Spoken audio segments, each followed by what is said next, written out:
Good morning, guys. Welcome back to our channel. Yes. I'm feeling way better today. Kasi it's the last day na. Yeah, because it's the last day.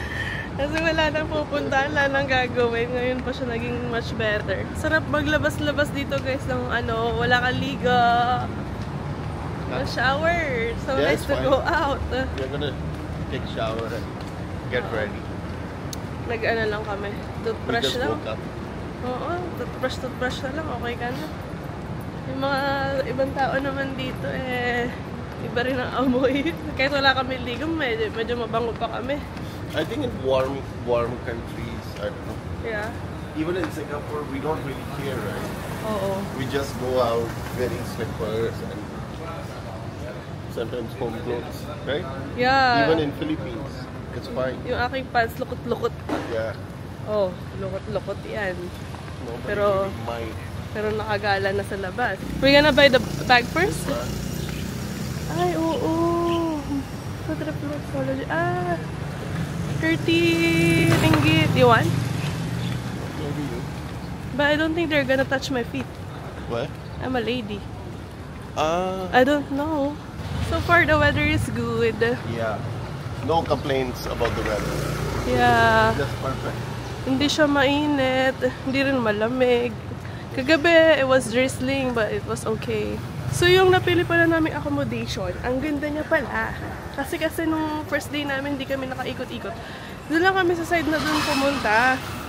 Pero yung kagabing napuntahan namin, mall side, mga ganyan. Ang ganda. Tapos kung gusto mo nung medyo mas mura, dito ka naman sa local market. Katabi lang, sa gitna lang pala kami. Nice location. Tapos yung touristic places, mga around 3, lang siya. 3 stops ng train, ganyan. Tapos wala pang 15 minutes, nandun ka na. Ang pinakamalayo lang dito is yung Batu Caves, which took us around almost 30 minutes maybe because of the waiting time. Yeah. Tapos yung train The nila. train stops. And it gets slow, right? Yeah, so Parang naglalakad lang yung train. Mas mabilis pa nga ako maglakad, ganon. Pero bumibilis din siya. I think it's called the commuter train. Meron silang parang... The LRT was so fast. Yun yung pinakamabilis. Meron silang 3 types ng train. May LRT, or maybe may 5 pa MRT, yata. LRT, commuter, I don't know what, so many. Yeah. It's confusing, right? Oo. Once you go to the KL Central, Yeah. it gets so confusing. Yes.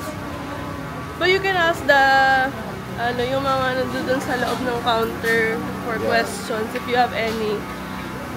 Pero parang I noticed that they're very serious. Hindi na natatuwin dito. Oy. Nung namili kasi kami dyan sa isang araw, si ate simangot sa amin all the way. Yung nginingitian ko siya pero simangot siya all the way. Tapos parang gusto niya pa ibalibag yung mga binili namin.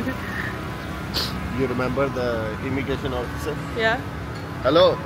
Ay, oh yeah. What? What is hello? You wanna excuse me, it's your turn or something. Hello. Ay, ganun lang. So what? What happened? Sabi ko, hello. So we're gonna buy the bag first. We eat first. I don't know. Eat. Eat pala. Gusto niya yata There- magnasilama. there was no more nasilama, right? Okay. Or maybe there's no more. Here, right? Yeah. Where did we eat? Here. Here? Ay! Where's the buko? There's no buko. No, it's the next one. Next one or there? We ate the roti there. The nice roti is there. So next.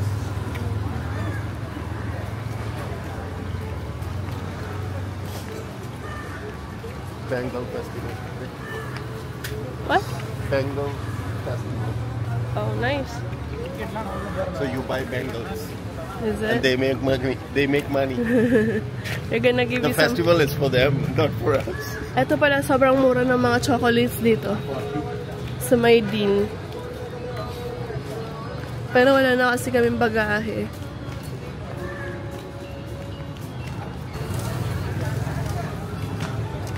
Dito yung una namin kinainan. Here! This the one. This coconut is really good. Gusto niya na sila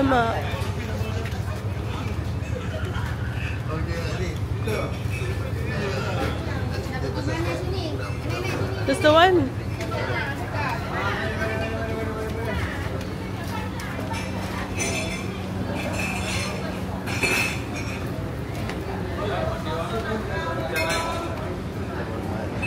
They are puri, oh. They are puri. He said, yes, what do you want? I said, I want money. Can you give me?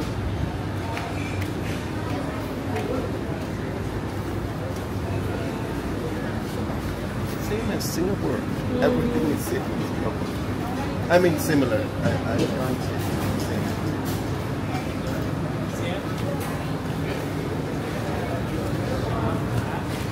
Parang buffet style.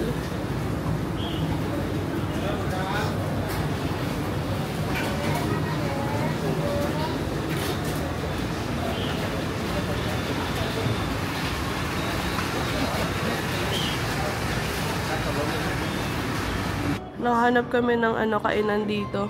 Order kami ng nasa lama, curry pop, tsaka tea. What? What? 27. Let me calculate. Dito kami sa nasa Because I lama, want to give them Buronghan. some idea also. When they come here. 350. Not bad. I think Philippines is more expensive. Oh, it's Thank you. I'm Hello, expecting with milk. we can drink the bakery we went to yesterday. They were making the Bangalore chai, right? The strong. We can drink that. Black tea pala yun. Oh yeah, it's with O, right? The O. I know. So meron ka ng black tea. Meron ka pang 5 pirasong curry pop. Teo. Meron ka pang Teo is this one. nasilama for 350 pesos. Good for sharing na kung mahina naman kayo. It's a lot, right? Yesterday you tried with chicken and all, the lunch. It's a lot. Yesterday we paid a little bit more, maybe $33 Because of the for mall. dinner. For our dinner, di ba? Ah. 33 including satay. Oh yeah. No, but the mall price is the same. Oh. My food was 16 something. One more ringgit extra. I mean, you can still get all of this at a cheaper price in the local market. Like maybe you're gonna spend around 17 or 20 maximum for all of this. Yep. But the thing is, like, it's fine. We already tried that. We wanna try this, and it's still not expensive. It's still affordable. Yes. Yep. How's your experience so far with KL? Good. Good, right? Yeah. See, I told you. My tummy is always full. KL is good. Maybe first day I was just fine because we weren't able to go around. Second day, oh my god, my tummy was so full. I just keep kept eating whatever I want to eat even though like I'm already full. Because I missed it. I wanna try it. We can still eat. Ito na yung aming nasilama. Sarap, guys. One of my fave. Breakfast. Heavy breakfast. Pang breakfast lang nila yan eh. Yum. I ate mine yesterday na. I'm just gonna be sharing with him. Looks good. There is a banana leaf.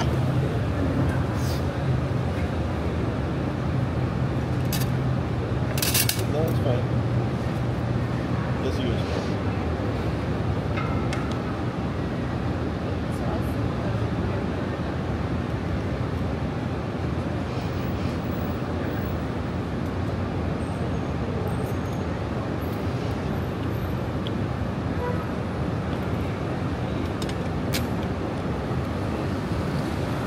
What is this?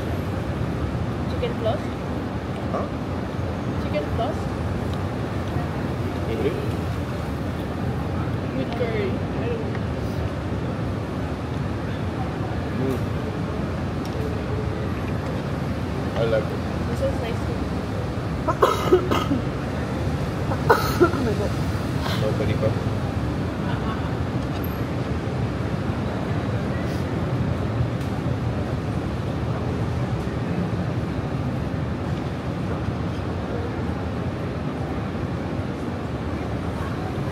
Sila mas dito ba?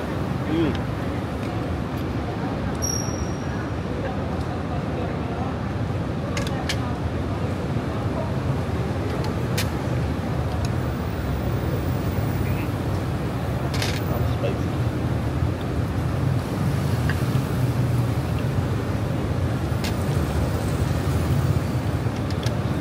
Spicy? I think for the people who cannot take very hot food, like too spicy food, you should tell them. But I'm pretty sure that they are not able to do anything because it's done. It's already spicy. But you can tell them that you don't want spicy food. Sabi ni Sumit kagahapon. We're Super talking, spicy. sabi niya, people talking about like Indian yeah. food being spicy, sabi niya. Yeah. Eh, yung Malaysian food, guys, sobra, mas maanghang to the next level. Yeah. Yung laksa niya kahapon, nagsuswimming ng chili eh. Yeah. Even the may tom yum. Super spicy. Yung chili nagsuswimming. Guys, here's na yung aming curry That's puff. the board. Nice. Small pieces lang pala siya. Let's try. Ubusan na sila ma. Now we're gonna try the curry puff. They use the same sauce then. Sambal. Yeah. It's not bad. Spicy. It says mixed with shrimp, right? I think so. Shrimp paste. Really good. I can tell because the pastry looks really The nice. crust is so good. Flaky. Oh my god, that's good. Did you pay na? You paid?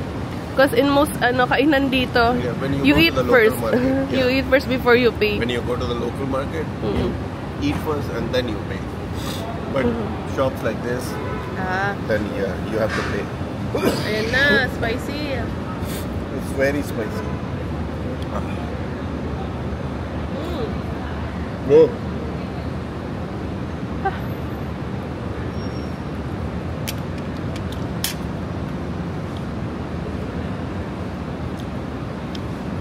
Really good but really spicy too. Oh, did you notice something? What?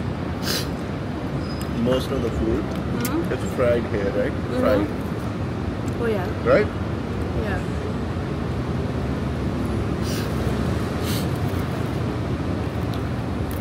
Oh.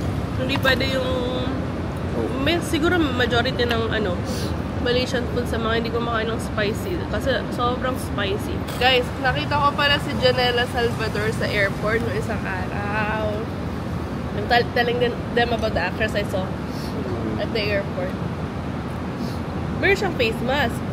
Nakita ko lang yung mata niya. Sabi ko, paano artista to ah? Sabi ko, naka-face mask siya. Tinitigan ko. Tinitigan din kaming dalawa ni Sumit. Siguro nakangiti yun sa loob ng face mask.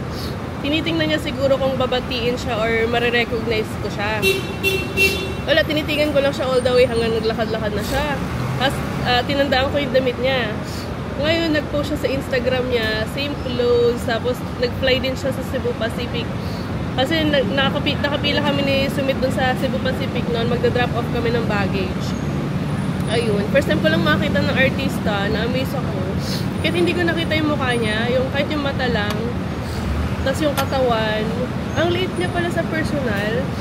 I mean, siguro mas maliit na konti sa akin, pero yung katawan niya kasi, petite siya.